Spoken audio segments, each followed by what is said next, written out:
It's back. It's here. It's Molly's Maths. It's the 8th of January. And here we go for some more exciting maths. Let's get the music on, get ourselves settled, and let's get ready for some real maths today. Without further ado, let's move on to question 1.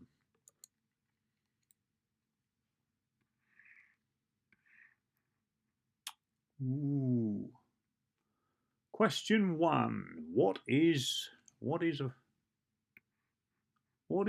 point 0.4 as a fraction? So we've got to turn a decimal into a fraction. How are we going to do that? So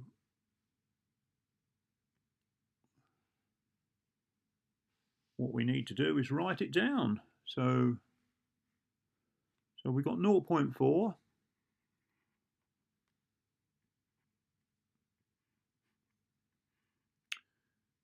equals, as a fraction, it's basically 4 over 10. But we can do more than that. We can simplify that. So how many 2's in 4?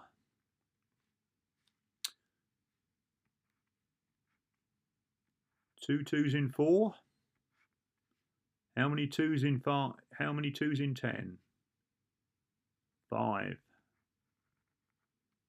So there you are. The answer is 2 over 5. As I say, you could practice at home fractions, converting to decimals, and simplification is another good thing to do, just to get them in the smallest form.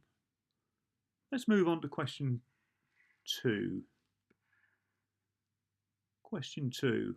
Ooh, this is a graph with some coordinates on it. So basically, the question is, complete the parallelogram A, B, C, D. Write down the coordinates for D. Well, we've already got A, B, and C on there as part of a parallelogram. Parallelogram, I can't pronounce it very well, is a four-sided shape. It's a bit like a square pushed over onto the side, but I'm going to draw in what we have already. So you can see we've got two sides of it, and we need to put another point in there to make it up to complete the shape. So the coordinates of, we've already got a coordinates of A. I'll write the coordinates down here of A. Might help. So A, we've got naught at the bottom and 3.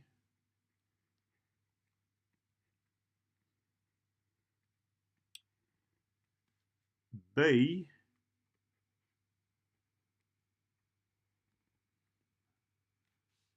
is 3 along the bottom and 3 along the side.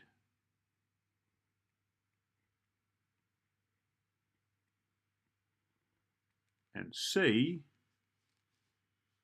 is 4 along the bottom and 1 up. Let's just write that one down as well.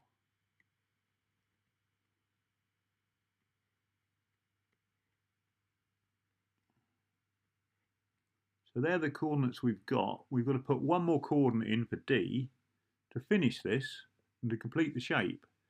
So I reckon if we put a coordinate there and we draw the line down,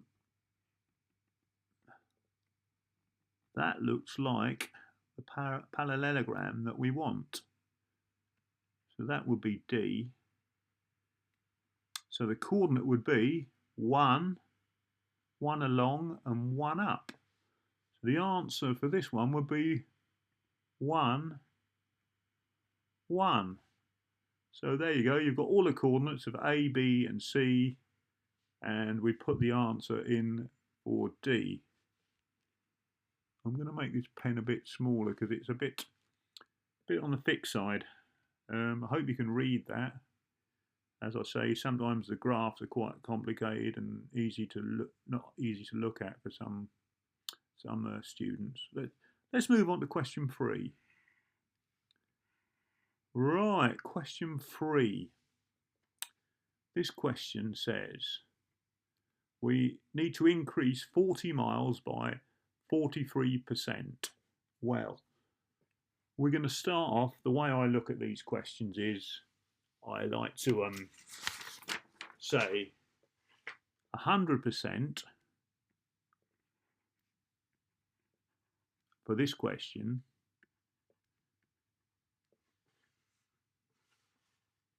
equals 40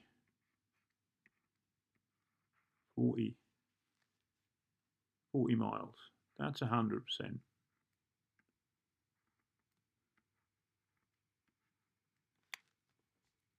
So 1% equals 0.4 miles.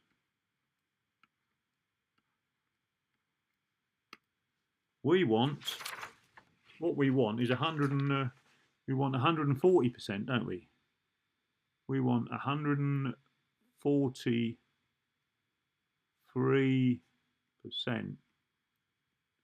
So how do we get that? That would equal 0.4 times 143. And if you do that, on your calculator, the answer will be 57.2. Now, is that the final answer?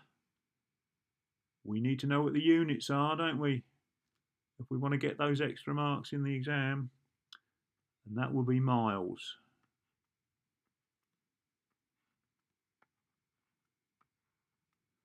So these are the steps that I like to use. I like to find out what 1% is. And then once you've got 1%, you can do anything. You can find out whatever. You can find out what 10% is, 143% in this case, or any percentage you want. So once you've got this 1%, you're away. You can answer any sort of percent questions then. I hope that helps. It's not the only way to do this question, but it's the way I like to do it. How's the music going? Sounding good? Well, let's move on to the next question. See if the music's going to keep us in a good place. Oh, what have we got here? Oh, right, we've got a diagram here, a 3D object. This could prove a bit challenging. It's a 3D object, and it's a prism, which is in all effects. I mean, if you've ever eaten one of these chocolate bars, a Toblerone, it looks a bit like a Toblerone. So it's got like, it's a triangle, an elongated triangle. So what you've got to do here is we want to find out the volume of the triangle. I've sort of given you the formula here. The volume equals half the base times the height times the length. And on the diagram, we've got all the information on there. So what we'll do is, if I write this down, the volume here, V equals half the base is 5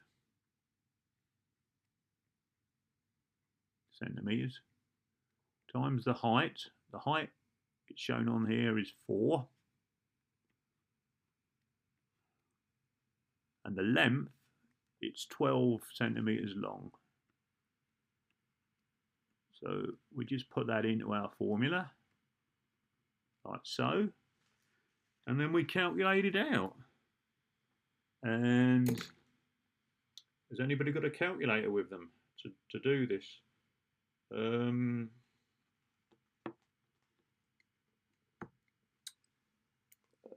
So we can break it down. So So we got 5 times 4 is 20.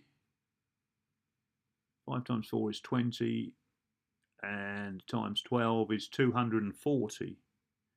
So if I write down 240, that's the bit in the brackets.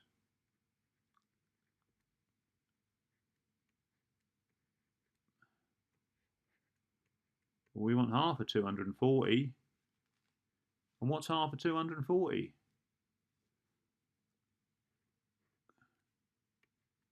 The answer would be 120. Right. Is that the final answer? It sounds like it could be, but I mean, let's not finish up quite so yet, because we haven't put the units on there, have we?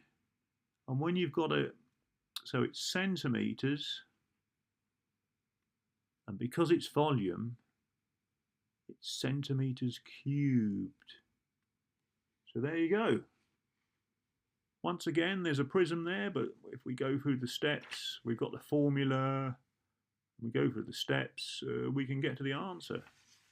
So it's, I hope you find that's not too difficult to follow, and I hope it's helpful in answering the questions.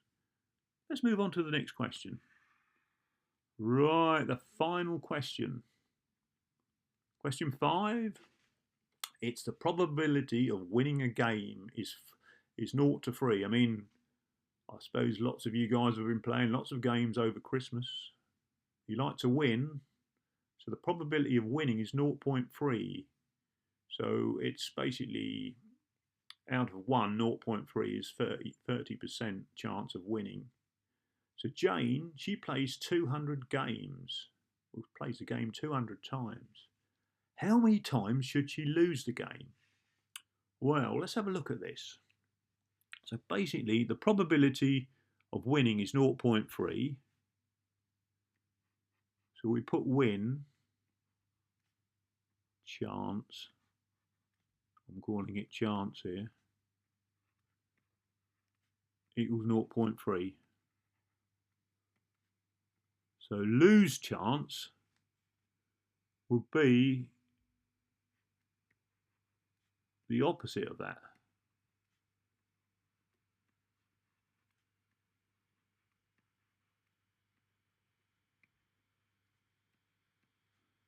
.7. So it's 0.7 for one game. She's playing 200 games. So how many games should she lose? So basically, the question, so how you work that out is it'll be 200 times 0.7, because that's the lose chance of one game. And what does that equal? Anybody got a calculator? The answer is 140.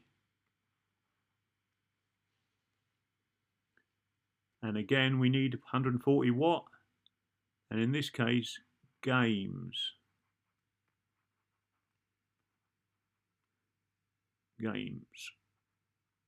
So Jane, who played this game 200 times, is probably going to lose 140 times.